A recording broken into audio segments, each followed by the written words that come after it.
BJP ने प्रदूषण को कम करने के लिए अरविंद केजरीवाल सरकार की ओर से फिर से दिल्ली में ऑड इवन सिस्टम लागू करने की योजना को नोटिंग करा दिया है। बता दें कि दिल्ली बीजेपी के अध्यक्ष वीरेंद्र सचदेवा ने कहा है कि ऑड इवन वाहन योजना किसी शोध से समर्थित नहीं है, यह सिर्फ प्रचार का हथकंडा है और ऑड इवन योजना लाकर केजरीवाल सरकार दिल्ली वासियों को प्रदूषण रोकने में अपनी ही विफलता की सजा दे रही है। वीरेंद्र सचदेवा ने दिल्ली सरकार के फैसले की आलोचना करते हुए कहा है कि चाहे ऑड इवन वाहन योजना या चल रही है लाल बत्ती पर इंजन बंद योजना हो, दोनों ही अशोधित योजनाएं हैं जिनकी प्रभावशीलता के समर्थन में कोई वैज्ञानिक डेटा नहीं है।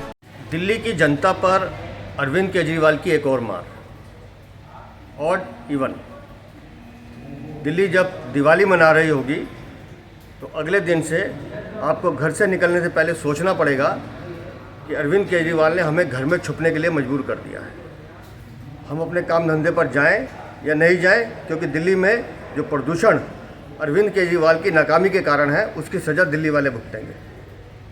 50 करोड़ रुपए पिछले 2 सालों में आपने इंजन ऑफ और लाइट ऑन पे खर्च कर दिए, लेकिन उस 50 करोड़ को प्रचार की बजाय अगर आपने प्रदूषण रोकने के उपाय किए होते तो अरविंद केजरीवाल आपको ये दिल्ली पर एक और प्रतिबंध नहीं लगाना पड़ता।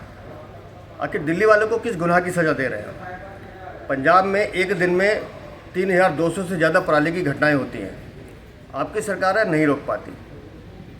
पंजाब में केंद्र सरकार ने पराली मशीन्स 1,04,000 से ज़्यादा दी हैं, लेकिन आपकी सरकार पंजाब में उसका वितरण नहीं कर पाती।